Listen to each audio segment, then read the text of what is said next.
Again, good morning, guys. This is Mrs. Adibalugmu for biology. So today we will be looking at this topic, sexually transmitted infections, STIs. All right. So let's go. Yes. So an STI, that's sexually transmitted infection. You can also call them STDs, that's sexually transmitted diseases. Is an infection transmitted through sexual contact. And STIs can be caused by bacteria, viruses, or parasites. Okay, so STIs are usually passed from person to person through vaginal intercourse. They can also be passed through anal sex, oral sex, or skin to skin contact. Now, in the previous slide, I mentioned that STIs can be caused by viruses, bacteria, or parasites, right? So today we will look at STIs caused by viruses. So here we have a list of them: the hepatitis B, herpes, HIV, and the human papilloma virus. Okay, so we'll take them one after the other. Here we have hepatitis B, HPV. Okay, so HPV is it usually affects the liver. Okay, when it gets into the body, it affects the liver, so it causes a serious liver infection, which is usually prevented by a vaccine. Children below the age of 1 year old are usually vaccinated against the HPV virus. Okay, if you have a child or you have a younger one, you'd know that your parents would take the child for vaccination. If it was a vaccination card, you would see HPV is one of the diseases vaccinated against. Okay, so it is commonly spread by exposure to infected body fluids. Okay, so we'll talk about symptoms of each STI. All right.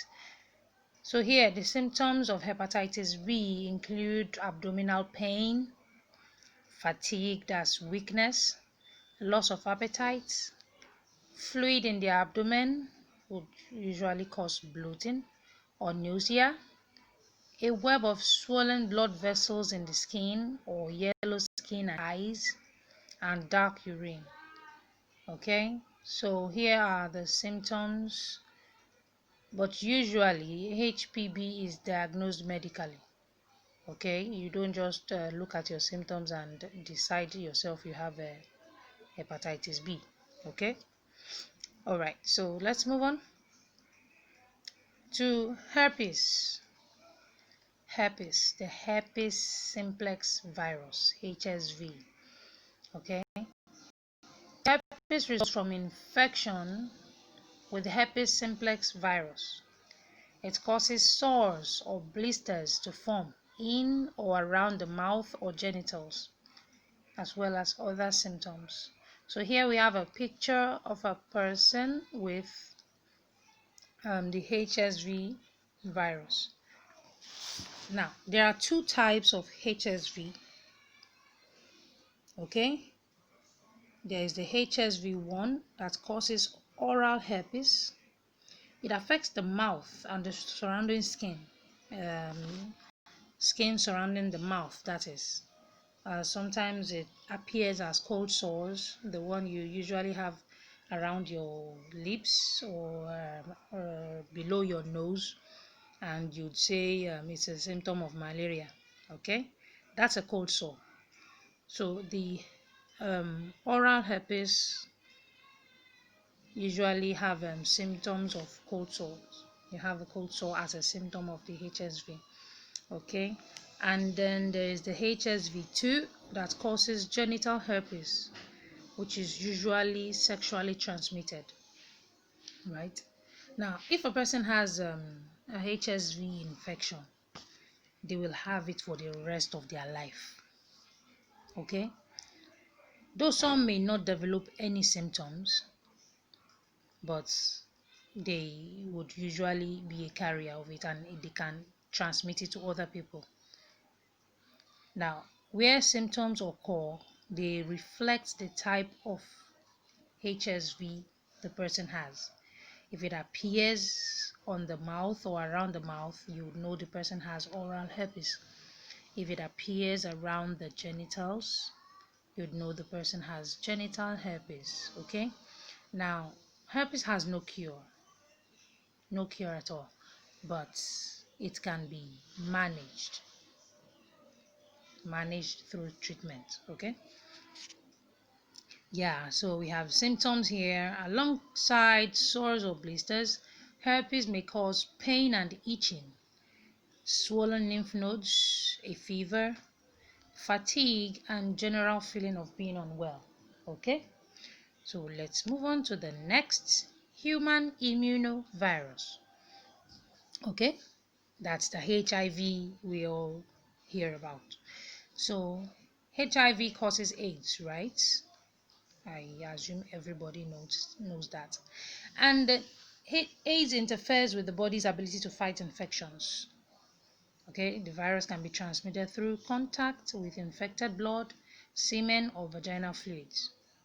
And there are symptoms. It has flu-like symptoms, as usually a cold, fever, sore throat, fatigue can occur as well. Okay, usually within a few weeks of the infection entering the body, the person would begin to develop symptoms. Okay, but some people are usually asymptomatic. That's, they don't show any symptoms until the virus has progressed in the body and the person eventually has AIDS, as the acquired immunodeficiency syndrome, when the immune system has been compromised. Okay, so that's when the person would have symptoms. Okay, so AIDS symptoms include weight loss, fever or night sweats, fatigue, and recurrent infections. Okay, the HIV topic is inexhaustible, which we'll treat as a topic on its own later on. Okay, so let's move on to human papilloma virus, HPV. Okay, this is an infection that causes warts in various parts of the body. You'd have seen warts before. Okay, don't worry, I think I have a picture of it here somewhere. We'll see. Warts. Okay, so the HPV is the most common sexually transmitted infection. It is very common. So the symptoms are, many people with HPV don't develop any symptoms but can still infect others through sexual contact.